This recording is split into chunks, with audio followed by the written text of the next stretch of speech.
Boa noite, tudo bem com vocês? Estamos aqui novamente para mais uma aula do nosso Imersos. Estamos aprendendo a palavra, estamos entendendo, estamos tendo conhecimento, adquirindo conhecimentos, amém? Eu gostaria, antes de mais nada, como já é de nosso costume, fazer uma oração com você, agradecendo a Deus pelo dia que você teve hoje, por essa segunda-feira maravilhosa, né? Por tudo que Deus te presenteou nesse dia, né? Por tudo que Deus tem feito na sua vida e na minha vida. Amém? Vamos agradecer a Deus e depois nós vamos discorrer aqui a nossa aula de hoje. Pai, é no nome de Jesus Cristo que eu te agradeço, eu te louvo, eu te bendigo. Entrego nas tuas mãos a minha vida, ó Pai. Entrego nas tuas mãos a vida de todos aqueles que por este canal estão nos assistindo, seja pelo Facebook, pelo YouTube, qualquer mídia social. Senhor, que nós sejamos um canal de bênção para trazer, ó Pai, conhecimento para as pessoas. Que o Senhor possa nos usar como o canal que vai trazer, ó Pai, este conhecimento. Que o Senhor possa dar um espírito de entendimento para as pessoas que estão do outro lado. E que não haja nenhum empecilho para que a sua palavra chegue até todos os lares. É o que eu te peço e te agradeço no nome de Jesus. Amém, amém e amém. Amém? Muito bem. Continuando aqui a nossa aula desde a semana passada, vocês se lembram que nós estamos terminando o capítulo 13 de Gênesis e vamos entrar no capítulo 14. E o que é que nós estamos fazendo desde já algum tempo aqui, trazendo esta palavra, né? Esse estudo. Nós estamos estudando a Bíblia, literalmente. Nós estamos entendendo como ao longo do tempo as coisas foram se desenvolvendo, como que Deus foi trazendo as coisas, como o homem também foi se desenvolvendo e como as coisas foram acontecendo. E também como o inimigo se comportou. Isso é muito interessante, né? Nós estamos entendendo aqui como o inimigo se comporta ao longo da história e quais são as estratégias que ele vai desenvolvendo ao longo do tempo para enredar, para enganar e para tentar destruir aquilo que Deus faz com tanta maestria. E nós vamos perceber ao longo do tempo, e vocês vão perceber isso, como a Bíblia ela é completa, como ela se encaixa. Porque como os brasileiros, sobretudo, nós temos o costume de ler a Bíblia fragmentada. A gente lê um versículo ou um capítulo, mas não contextualiza isso. Isso, de certa forma, é contraproducente quando nós olhamos do ponto de vista de quem quer estudar e conhecer realmente a palavra. Se você não contextualizar e não ler de forma global, você não vai conseguir entender muitas vezes.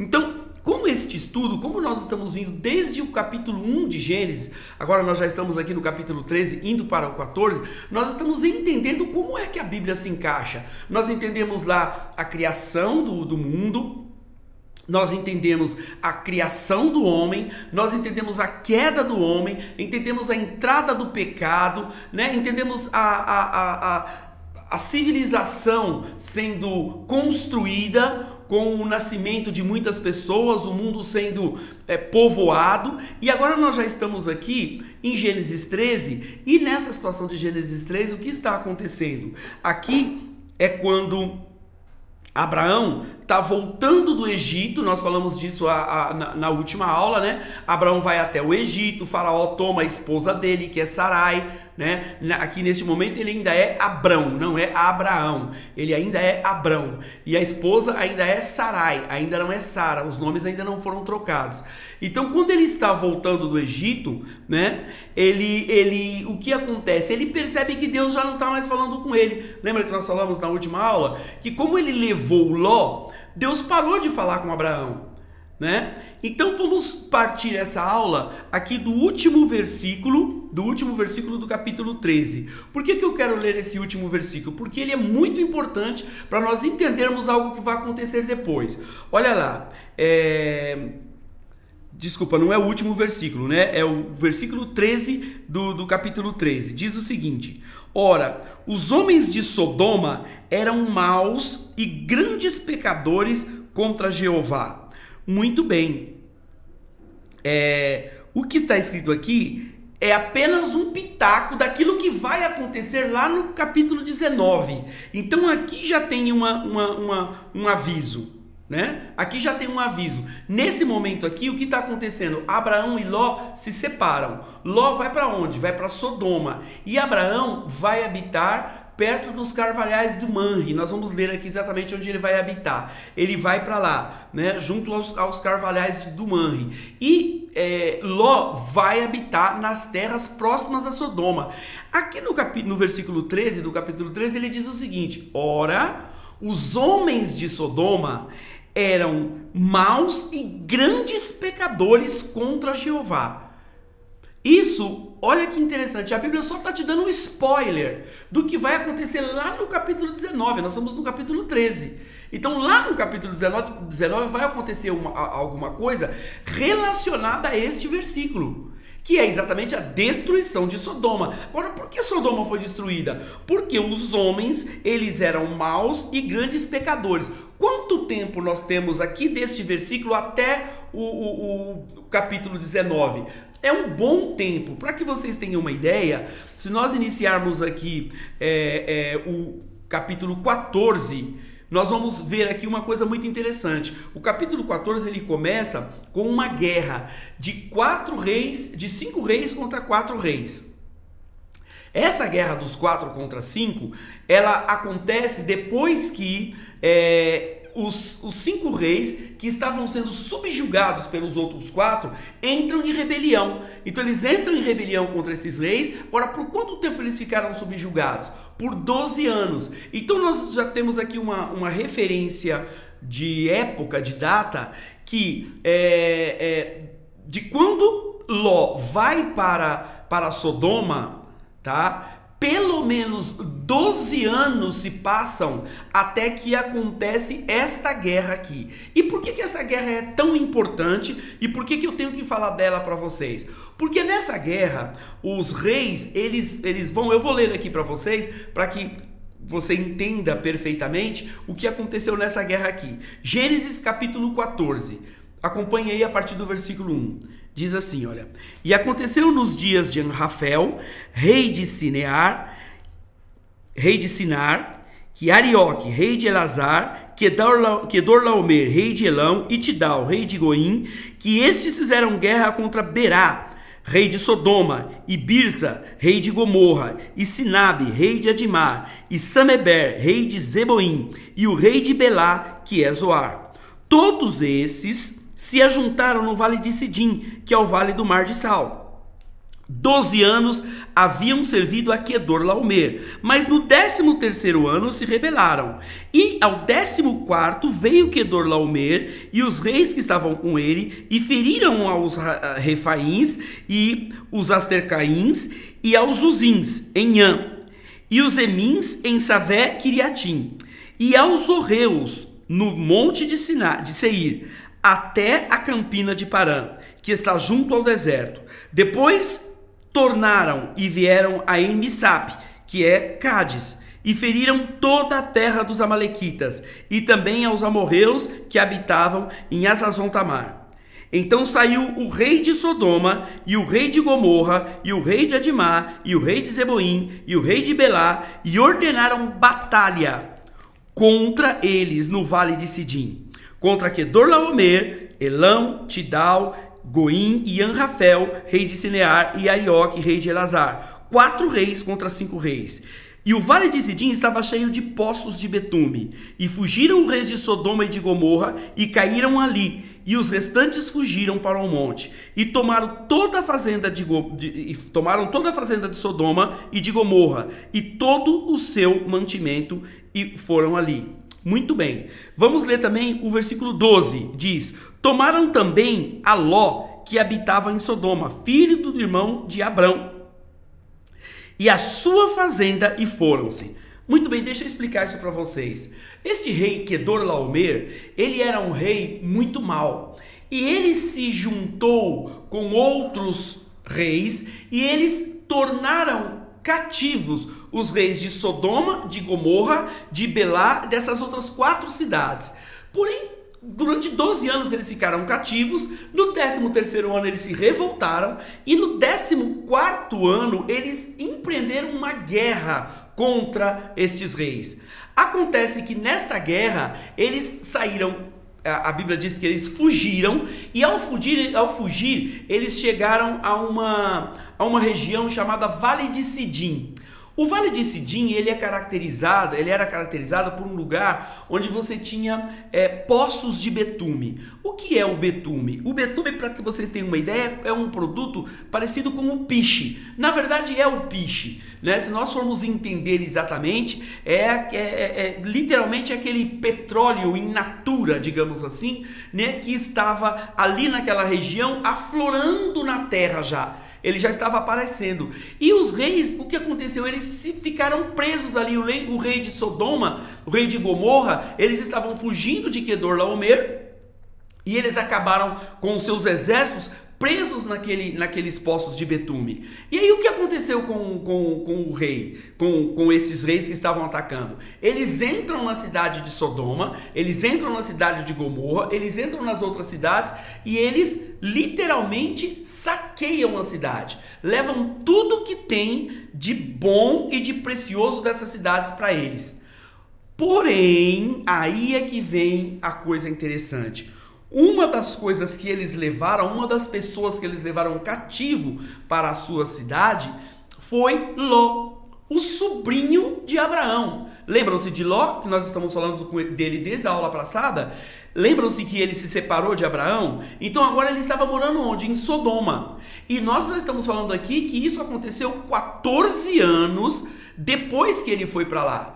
Então é muito interessante nós termos esse lapso temporal, porque quando a gente lê a Bíblia, a gente imagina que tudo foi automático, né? Ló foi para Sodoma e Sodoma já foi saqueada. Não. Nós estamos falando de um tempo, existe um tempo aqui, pelo menos, nós estamos vendo aqui, escrito aqui, pelo menos 14 anos entre Ló ir morar em Sodoma e Ló ser levado cativo.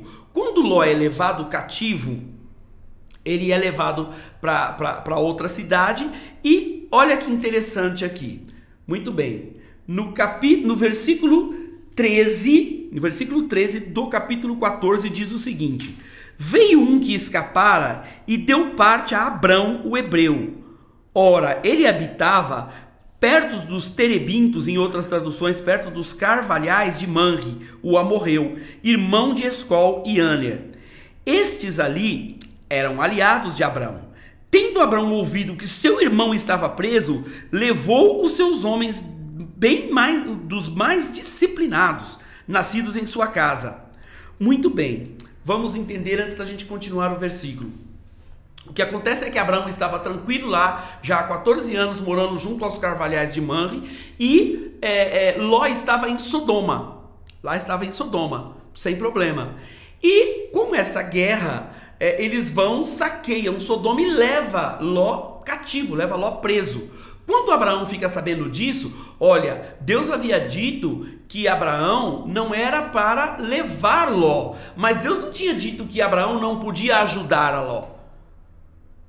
Muitas vezes, Deus ele nos coloca em situações onde ele diz: eu não quero que você caminhe com essa pessoa. Mas ele não diz em momento algum: eu não quero que você ajude a essa pessoa. Caminhar é uma coisa. Então o que Deus queria era que Abraão caminhasse, apenas Abraão e a sua parentela, ou melhor, e a sua família, não parentela. Ele mandou Abraão: eu quero que você saia da sua parentela, que você vá somente à sua família. Quem era a família de Abraão? Era Abraão, as suas esposas, o seu gado, as suas coisas. Era a família de Abraão, os seus servos, as suas servas, tá? Então essa era a família de Abraão. Ló era a parentela de Abraão. E Deus não queria que Abraão caminhasse com Ló. Tanto é verdade que quando Abraão sai com Ló, Deus para de falar com ele. Deus só volta a falar com Ló, ou melhor, com Abraão, depois que Ló se separa. Como é que nós temos a prova disso? Bom, é muito simples. Nós temos aqui, olha, no versículo 14 do capítulo 13, disse assim, ó: disse Jeová a Abraão depois que Ló se separou dele. Então Deus só volta a falar com Abraão depois que Ló vai embora. E muitas vezes nós passamos por essas situações em que Deus está dizendo: você pode ajudar essa pessoa, mas eu não quero que você caminhe com ela, eu não quero que você esteja com ela. Então você ajuda, mas não caminha.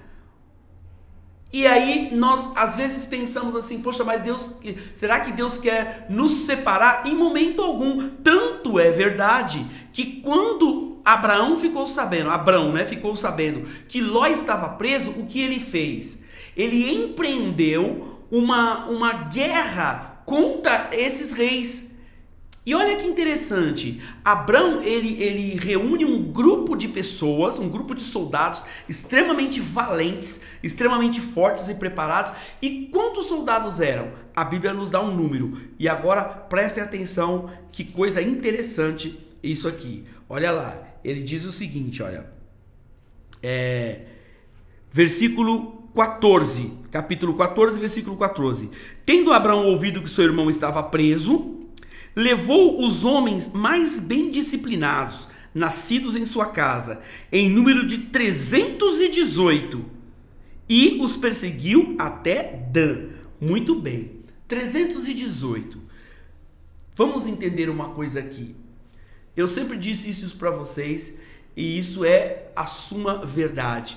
A palavra de Deus é cheia de símbolos. E todos esses símbolos, eles convergem, eles se fecham, eles fazem sentido. 318 homens. Faça uma conta comigo. 3 mais 1, 318. 3 mais 1, 4. Mais 8, 12. De quem nós estamos falando? De Abrão. Isso te lembra alguma coisa? Isso te remete a alguma coisa? Então Abrão pega 318 homens, a soma deste número. Por que 318? Por que não 319? Por que não 813? Já que ele ia guerrear contra um grande exército. Por que 318? Tem uma razão. Tem uma razão. 318 homens. 318, o resultado de 318 é 12. Então ele pega esses 318 homens e ele vai contra os reis. Qual que é o objetivo dele? Buscar Ló, buscar o sobrinho dele, buscar aquilo que para ele era caro, era importante. Então ele vai ajudar, mesmo ele não podendo caminhar com Ló, isso em momento algum impediu de ajudá-lo na hora da dificuldade. Então, na hora da dificuldade, o que acontece com Abrão? Ele vai até Ló, ele empreende uma guerra por causa de Ló, porque Ló havia sido levado cativo. Ele vai até lá e ele simplesmente ganha essa batalha com 318 homens. E quando ele ganha essa batalha, o que ele faz? Ele pega toda a família de Ló, todos os bens de Ló, e traz de volta. Então nós vamos ver aqui no capítulo 14 ainda, no versículo 15 agora. Versículo 15, acompanha aí. E dividiu-se contra eles de noite, e contra os seus criados, e os feriu, e os perseguiu até Robá, que fica à esquerda de Damasco, e tornou a trazer toda a fazenda, tornou a trazer também a Ló, a seu irmão, e a sua fazenda, e também as mulheres e o povo. E o rei de Sodoma lhe saiu ao encontro, depois que voltou de ferir a Quedorlaomer, e aos reis que estavam com ele no vale de Savé, que é o vale do rei. Muito bem. Então, o que acontece? Abraão, ele vai até o irmão dele, que seria o sobrinho, na verdade, né? E ele empreende uma guerra por conta do sobrinho, e ele vence essa guerra. Agora, o mais maravilhoso de tudo isso, meus queridos, é o que acontece imediatamente depois. E isso é uma lição para nós. Deus havia dito o seguinte para Abrão: Abrão, você vai sair da sua terra, você vai sair da sua parentela e você vai para uma terra que eu vou te mostrar. Olha que coisa interessante. Abraão, ele não faz isso. Ele sai da terra, mas leva a parentela. No momento em que ele faz isso, Deus para de falar com ele. Acontece um monte de coisa errada. Faraó toma a mulher dele, né? Ele passa por situação delicada no Egito. Tudo Tudo isso daí eu pergunto para você, em que momento o diabo atuou aí? Em momento algum. E nós muitas vezes temos a tendência de achar que tudo que acontece de errado na nossa vida é o diabo que fez. Mas na verdade muitas vezes o diabo não fez nada. São consequências de atos que nós mesmos praticamos. Fomos nós mesmos que praticamos. Não foi o diabo que falou para Abraão, leva Ló. Se fosse, estaria aqui na palavra. Mas o inimigo veio e tentou a Abraão para que ele levasse Ló. De momento algum, de maneira alguma. Abraão fez isso de livre e espontânea vontade. Ele quis fazer. Agora, a consequência desse erro dele foram essas coisas que aconteceram de ruim. A esposa dele foi pega, né? Deus parou de falar com ele. Essas são as consequências daquilo que o próprio Abraão fez. Então, eu não estou aqui em momento algum defendendo o diabo. Muito pelo contrário. Só o que eu estou dizendo é que nós precisamos ter conhecimento para entender que muitas das coisas que acontecem conosco é por nossas próprias ações. Que às vezes não precisa nem do diabo para poder fazer com que nós sejamos prejudicados. Nós mesmos fazemos isso. Nós mesmos nos prejudicamos sem nenhuma interferência do diabo. É como se o diabo dissesse assim, olha, isso aí aconteceu com você, mas não tem nada a ver comigo. Não fui eu que fiz, foi você mesmo que se prejudicou. E exatamente isso acontece. Porém, quando nós fazemos as coisas certas, quando nós fazemos aquilo que é certo, imediatamente a recompensa vem. Então olha que interessante. Quando Abraão vai lá e ele empreende guerra com os 318 homens, lembre-se, quando eu falo 318, eu estou falando 12, né? Então, com aqueles 318 homens, ele vai lá, ele empreende uma guerra e ele traz de volta o seu sobrinho com todas as suas coisas. O que acontece imediatamente? Agora vamos lá, versículo 18 do capítulo 14. Talvez um dos versículos mais importantes da Bíblia. E eu digo isso para você sem medo de errar. Porque nesse versículo agora vai aparecer o nome de um homem que vai alterar toda a história da humanidade.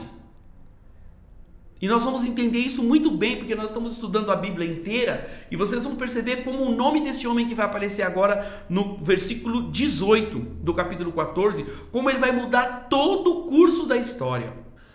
Então imagina agora a situação. Abraão está voltando da guerra. Ele está retornando da guerra. Quando ele está retornando da guerra, agora versículo 18 do capítulo 14. Vamos lá, o que está escrito aqui. Melquisedeque, rei de Salém, trouxe pão e vinho. Este era sacerdote do Deus Altíssimo. Abençoou a Abraão e disse: bendito seja Abraão pelo Deus Altíssimo, Criador do céu e da terra, e bendito seja o Deus Altíssimo que entregou os teus inimigos às tuas mãos. Abraão então deu-lhe o dízimo de tudo. Olha só que coisa importante aconteceu aqui. Então eu vou contextualizar para você. Vou contextualizar para você o que está acontecendo aqui. Abraão vai resgatar o seu sobrinho Ló. Quando ele volta desse resgate, dessa guerra, aparece no meio do caminho um homem cujo nome é Melquisedeque.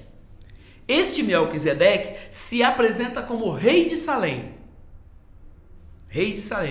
E não somente isso, se apresenta como sacerdote do Deus Altíssimo. Se ele está se apresentando para Abrão como sacerdote do Deus Altíssimo, entendendo que Abrão só cria em um Deus, e é exatamente por isso que Abrão é escolhido lá em Ur. Lembram que Abraão é escolhido lá na cidade de Ur, exatamente porque ele não era politeísta, exatamente porque ele não era pagão, porque ele não adorava deuses pagãos, ele adorava um único Deus. Então, se este Melquisedeque se diz sacerdote do Deus Altíssimo, ele está se dizendo sacerdote daquele Deus a que Abrão adora, daquele Deus a que Abrão tem a sua devoção. Muito bem. A grande questão é que como é que ele podia se apresentar como sacerdote de um Deus, sendo que a figura do sacerdote só viria muitos anos depois? Mas muitos anos depois mesmo, porque o sacerdote, ele é uma função do levita. Mas o levita, ele só vai aparecer na Bíblia lá depois que o povo hebreu sai do Egito. Aí sim vem a lei. Lembram de Êxodo, quando vem a lei para Moisés? E aí institui-se o quê? A vara arônica, que dali viriam os levitas, e entre os levitas haveriam quem? Os sacerdotes. Mas nós estamos aqui há pelo menos 500 a 600 anos antes disso. Vamos lembrar que só no Egito o povo hebreu ficou 400 anos. Só no Egito o povo hebreu ficou 400 anos. Nós estamos falando de Abrão neste momento. Abrão que vai se transformar em Abraão, que é pai de Isaac, que é pai de Jacó, que é pai das 12 tribos. Voltamos agora nas 12? Então lembram-se agora das 12? Lembram-se da interface com os 318? 3 mais 1, 4 mais 8, 12? Estão percebendo como a Bíblia ela se fecha, ela se encaixa perfeitamente? Então nós estamos vendo algo aqui. Então nós temos um sacerdote agora atemporal. Não existiam sacerdotes nesse momento. Você não vai encontrar, antes de Gênesis 14, nenhuma menção a um sacerdote. Como? Não existia sacerdote. Mas este Melquisedeque, ele se apresenta como sacerdote do Deus Altíssimo. E mais, olha só o que ele faz. Prestem bem atenção. Olha só o que ele faz. Ele faz uma ceia com Abraão. Aí você me pergunta, ceia? Como assim ceia? Ele faz uma ceia. Porque os elementos que ele oferece a Abrão, são os elementos que nós usamos hoje na ceia. Quais são esses elementos? Pão e vinho. Então, leamos novamente. Capítulo 14, versículo 18. E Melquisedeque, rei de Salém, trouxe pão e vinho. E este era sacerdote do Deus Altíssimo. Pão e vinho. Pão e vinho não é o que nós utilizamos hoje na nossa ceia? Mas como que alguém vai fazer uma ceia com Abrão?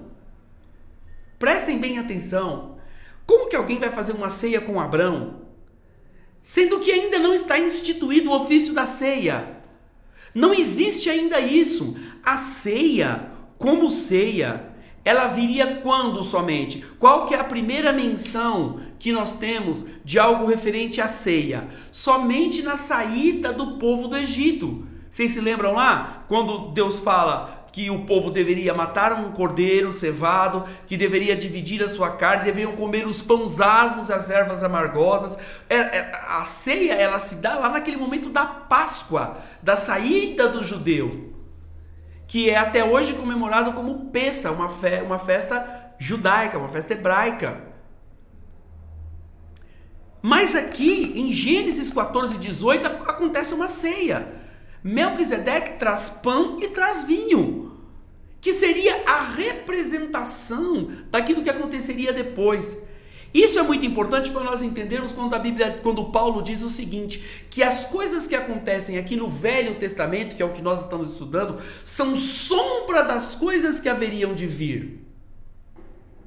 Então agora nós estamos entrando um pouco mais profundo dentro da palavra. E é por isso, e essa é a nossa função aqui, fazer você entender as profundidades da palavra, fazer você entender exatamente, você ter conhecimento da palavra.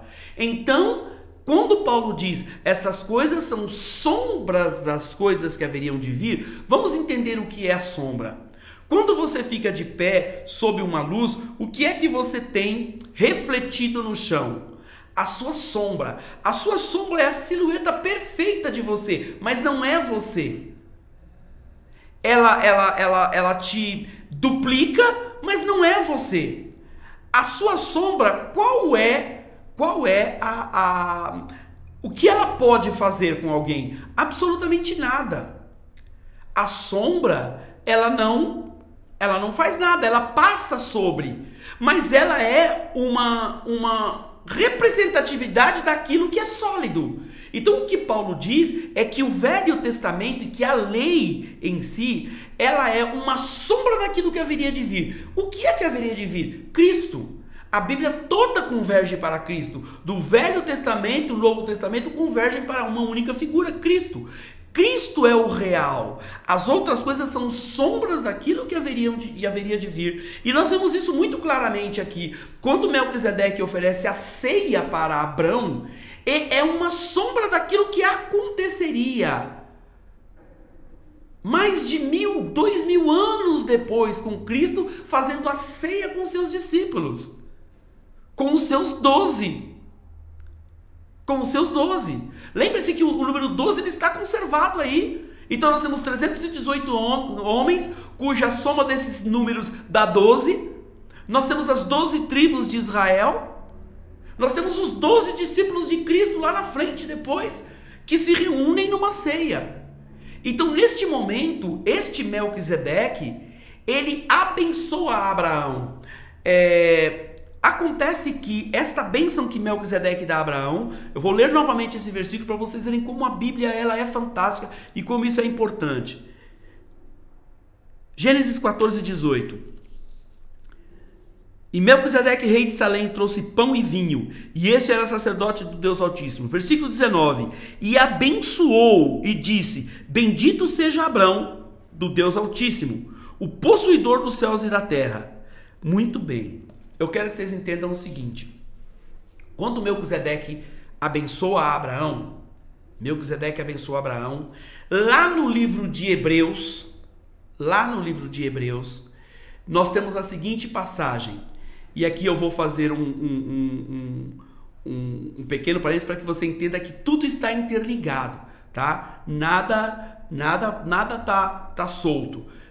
Lá em Hebreus, e o versículo vai aparecer na tela para vocês aí. Lá em Hebreus diz o seguinte: ora, sem contradição alguma, o menor é abençoado pelo maior.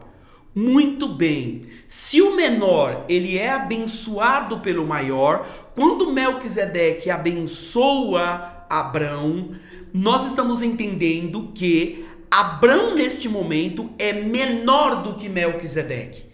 Então Melquisedeque ele é maior do que Abrão e ele abençoa a Abrão. Acontece que Abrão é o pai Abrão. Abrão seria aquele conhecido como pai Abraão. O que quer dizer ser o pai Abraão? Ser o pai Abraão simplesmente é ser o pai das 3 maiores religiões do planeta Terra. Ser o pai Abraão quer dizer que você é pai de Isaac, Isaac é pai de Jacó e Jacó pai das 12 tribos, que são o povo de Deus. Numa dessas tribos, a tribo de Judá, foi que veio Jesus Cristo, o nosso rei. Então, nós já temos aqui o judaísmo, representado por Abraão, raiz, né? Abraão pai de Isaac, Isaac pai de Jacó, Jacó pai das 12 tribos. Então nós já temos aí o judaísmo. Nós temos agora o cristianismo, que é aqueles que professam a Cristo, que veio da tribo de Judá. Mas mais do que isso, Abraão também é pai de Ismael. Além de ser pai de Isaac, ele também é pai de Ismael. Já falamos isso há 3 aulas passadas sobre o nascimento de Ismael. E de Ismael, da linha de Ismael, vem uma outra linha, que é a linha daqueles ismaelitas.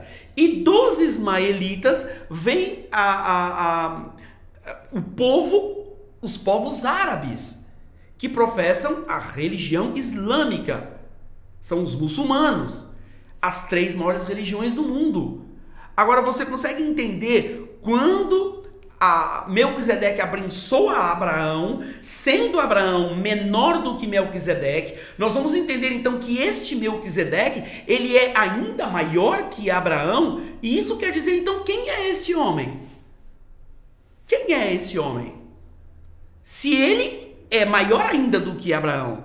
E a coisa vai ficar um pouco mais complicada, mas ao mesmo tempo mais prazerosa. Prestem atenção agora no versículo 20 e 21. Prestem atenção, continuando.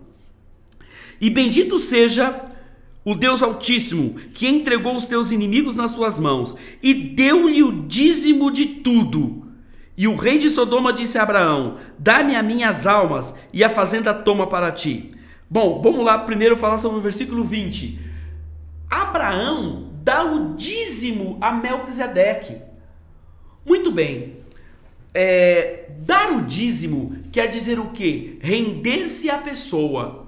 Quando você dá o dízimo, você está ofertando algo em reconhecimento da grandiosidade daquele ser. Foi isso que aconteceu lá com Caim e Abel. Eles deram o dízimo. Então eles foram lá e entregaram o melhor que eles tinham.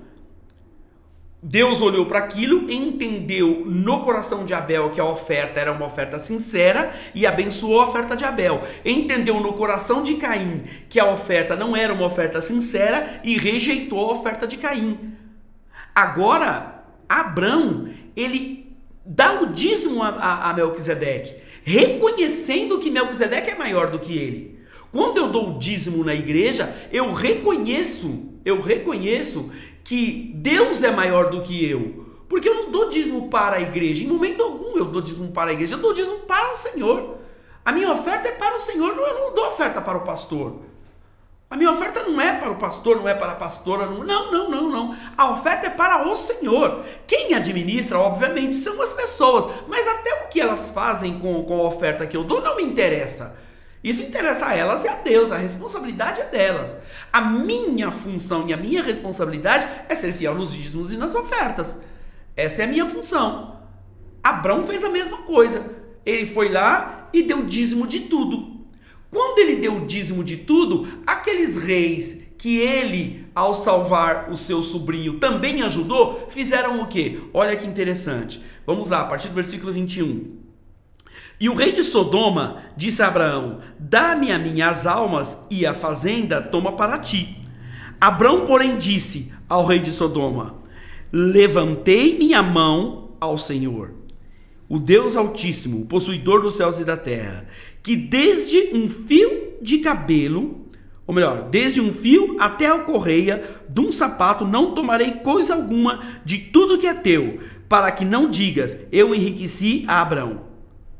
Salvo tão somente o que os mancebos comeram e a parte que toca aos varões que comigo foram. Muito bem, olha que interessante aqui, vou traduzir isso para vocês.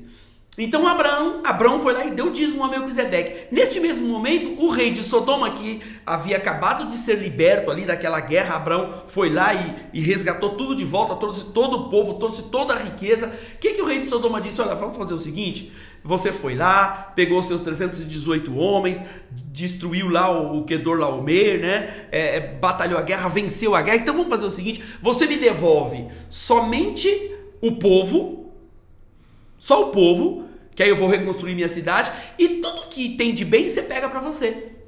Tudo que for ouro, prata, você pega para você. Vamos lembrar uma coisa. Capítulo 13, versículo 13. Vocês lembram desse versículo? Capítulo 13, versículo 13. Vamos ler ele de novo. O que está escrito lá? Capítulo 13, versículo 13. Ora, os homens de Sodoma eram maus e grandes pecadores contra Jeová. Você acha que Abrão ia querer alguma coisa de Sodoma? Se ele já sabia qual era a situação de Sodoma? Se ele já sabia que lá era um local de total pecado e que os homens lá eram maus, Abrão não queria nada de Sodoma. Então Abrão disse: eu não quero nada de vocês. A única coisa que eu vou pedir para você, ó rei, é que é o seguinte: os meus homens foram lá, batalharam e ganharam a guerra. A única coisa que eu quero que você paga é só a comida que eles comeram. Somente a comida que eles comeram. Você só paga a comida que foi gasto de alimentação para eles. Somente o que foi gasto de alimentação, e o resto é tudo seu. Eu não quero nada, sabe por quê? Porque amanhã ou depois eu não quero que você diga assim: Abraão ficou rico às minhas custas. Vamos trazer isso para nós aqui. Não precisamos de vantagens indevidas. Não precisamos de nenhuma oferta do inimigo. Não precisamos de nada que está na trave. Porque amanhã ou depois o inimigo vai jogar na nossa cara. Tá rico, mas tá rico com propina. Tá rico por quê? Porque lá na empresa dele ele desviava o dinheiro. Tá rico, tem dinheiro, mas tem dinheiro por quê? Porque ele fez isso, porque ele fez aquilo. Abraão disse: não quero absolutamente nada seu. Nada. Paga somente a comida que os meus soldados comeram e de resto tudo é seu. Leva o seu povo, leva os seus bens, leva as suas joias. Se eu tiver que ter algo, o Senhor vai me dar. Para que amanhã você não venha dizer: enriqueceu por minha causa. Enriqueceu por causa de Sodoma. E Abraão teve esse entendimento, porque depois lá no capítulo 19 nós vamos ver o que aconteceu com Sodoma. Agora eu quero que você imagine como é que ficaria a questão aqui da Bíblia se nós lá no capítulo 19 disséssemos assim: Sodoma foi destruída porque os seus homens eram maus, mas toda a joia, todo o ouro de Sodoma estava com Abraão. Abraão estava com aqueles objetos que eram usados para profanar e para fazer coisas erradas. Já imaginou? Abraão falou: não quero nada com isso não quero conta com isso não quero nada de vocês não. Não, mas é ouro, é prata, não, isso daí não me interessa. Isso não me interessa, eu quero aquilo que Deus tem para mim. Eu só quero aquilo que Deus tem para mim. Absolutamente nada. Absolutamente nada. Então o que acontece aqui? Abraão se livra então de qualquer obrigação com Sodoma, qualquer obrigação com Gomorra. Abraão se livra disso. Ele não quer conta com isso. E aí Ló volta a viver em Sodoma e Abraão volta a viver a sua vida. Abraão volta a viver a sua vida. E neste momento é que aparece Melquisedeque. Então Melquisedeque aparece, Abraão entrega para ele os dízimos, Melquisedeque faz uma ceia com ele ali e vai-se embora. E Abraão volta a viver onde ele vivia. E neste momento que Abraão volta a viver onde ele vivia, Abraão pensa: puxa vida, e agora, o que vai ser da minha vida? Será que Deus quer de mim? Vamos lembrar que nós já estamos falando aqui que são quase entre 15 e 20 anos depois que Deus havia falado com Abraão, que era para ele sair da terra dele e sair da parentela. Eu quero que você pense o seguinte: imagine que Deus diga para você assim: olha, eu quero que você saia de onde você mora e eu quero que você vá para o Rio de Janeiro. Porque eu tenho uma obra com você no Rio de Janeiro. Aí você vende tudo que você tem e vai lá e compra uma casa lá no Leblon, um exemplo, tá? E fica lá. Já faz 10 anos que você está lá e Deus não está falando com você. Não aconteceu nada. Você só está lá morando no Leblon. 15 anos se passam. Não aconteceu nada. Você só está lá morando no Leblon. 20 anos se passam. 20 anos é uma vida. E Deus não falou com você ainda. E aí, o que você faz? Desiste? Volta para São Paulo? Fala: Senhor, acho que o Senhor esqueceu de mim? Abraão estava exatamente nessa situação agora. Cerca de 20 anos depois que Deus disse para ele: sai da tua terra, sai da tua parentela e vai para um lugar que eu vou te mostrar, que ele está ali parado e só está vivendo, não está acontecendo nada. Então, na próxima aula, estejam aqui conosco, e nós vamos dizer o que acontece a partir do versículo 15, porque aí Deus volta a falar com Abraão, e agora voltando a desenvolver o plano que havia prometido para ele cerca de 20 anos atrás. Então nós temos um encontro aqui na próxima semana, que vocês têm aula comigo, e nós vamos continuar. Nosso objetivo é de ir de Gênesis a Apocalipse. Vamos entender a Bíblia, né? Vamos saber exatamente o que está acontecendo. É claro que entre essas aulas nós teremos algumas aulas que eu vou fazer no intervalo, como a gente sempre faz, para falar de coisas que estão acontecendo, coisas atuais e tal. Porém, o nosso objetivo é seguir na sequência do estudo bíblico até chegarmos ao final da Bíblia. Estamos neste momento no capítulo 15 de Gênesis. Amém? Vamos entrar no capítulo 15. Quero orar com você. Estamos aqui encerrando a nossa aula de hoje. Quero orar com você para que Deus possa abrir a sua mente, para que você possa entender tudo aquilo que temos dito e que temos ouvido. Tá? Mande este vídeo para quantas pessoas você puder, anuncie, entre como inscrito do nosso canal, ative aí o sininho de notificação, compartilhe esse vídeo com o máximo de pessoas possível, comente o que você está achando, se você entendeu, se você não entendeu, faça alguma pergunta que eu respondo nas próximas aulas, fique à vontade. Tá bom? Deus te abençoe. Vamos aqui orar e agradecer a Deus por mais essa segunda de aprendizado. Amém? Pai, é no nome de Jesus que eu apresento a Ti os Seus filhos que estão aqui comigo, ó Pai, ouvindo e sorvendo esta palavra e absorvendo o conhecimento.